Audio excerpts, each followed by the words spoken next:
மகாலட்சுமி. நான் இந்த பிஸ்னஸ்க்கு வந்ததுக்கு எல்லாருக்கும் ஏதாவது ஒரு ரீசன் இருக்கும். எனக்கு பார்த்தீங்கன்னா என்னோட குழந்தைகளோட எதிர்காலத்துக்காக நான் இந்த பிஸ்னஸ்க்கு வந்தேன். ஸோ 3 கமிட்மெண்ட்டில் நீங்கள் இருக்கீங்களான்னு பார்த்துக்கோங்க. இருந்தீங்கன்னா யார்கிட்டையும் சொல்ல வேணால் பிஸ்னஸை ஸ்டார்ட் பண்ணிக்கோங்க.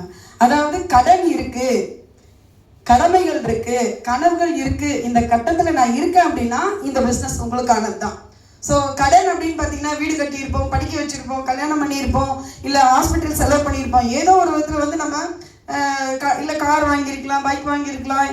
ஏதோ ஒரு தேவையில்லாத கமிட்மெண்ட்குள்ளே போனதுனால நம்ம வெளியே வரதுக்கு வழி தெரியாமல் தவிச்சிட்டு இருக்கோம். அப்படின்னா கடனோட இதில் உள்ள வரதுக்கான அமௌண்ட்டையும் உங்களோட இன்வெஸ்ட்மெண்ட்டாக நினச்சிக்கோங்க. எங்கே முதலீடு பண்ணுறோமோ அங்கே தான் நம்மளால் அறுவடை பண்ண முடியும்.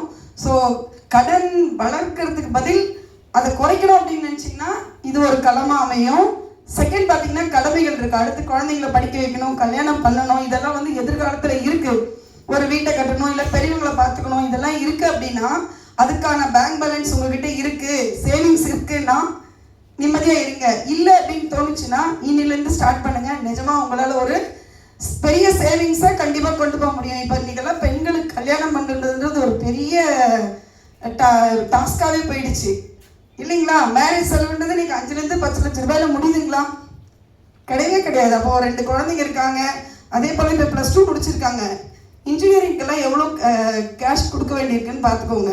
ஸோ அதுக்கும் மேலே கல்யாண செலவுக்கு ஒரு குழந்தை இருக்குன்னா ஒரு குறைஞ்சது 20 to 25 லட்ச ரூபாய் வச்சா தான் ஒரு நல்ல வாழ்க்கையை அமைச்சு கொடுக்க முடியும். இன்றைக்கி நம்மக்கிட்ட அந்த வருமானம் இருக்குது, நான் செய்கிற வேலையில் வரும் அப்படின்னு தோணுச்சுன்னா கண்டினியூ பண்ணுங்கள்.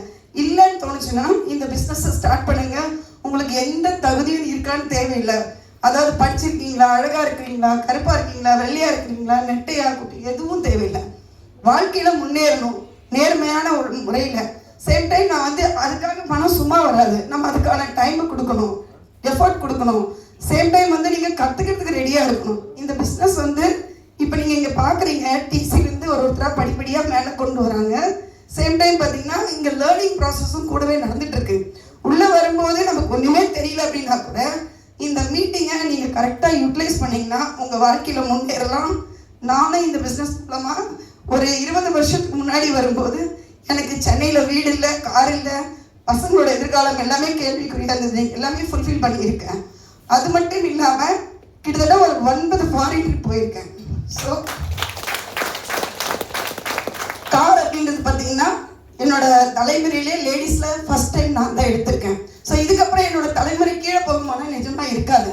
ஏன்னா பிஸ்னஸ் இருக்குது, பசங்களோட லைஃப் ஸ்டைலே அப் பண்ணியாச்சு. இந்த மாதிரி உங்களுக்கு ஒரு வாழ்க்கை வேணும்னு தோணுச்சுன்னா நீங்கள் எல்லா இடத்துலையும் கஷ்டப்படுறீங்க, நல்லா இருக்கிறதுக்காக ஒரு 5 வருஷம் உங்களை நீங்கள் தயார்படுத்திக்கோங்க. சரிங்களா? ஜெய்ஹிந்த், ஜெய்மலை.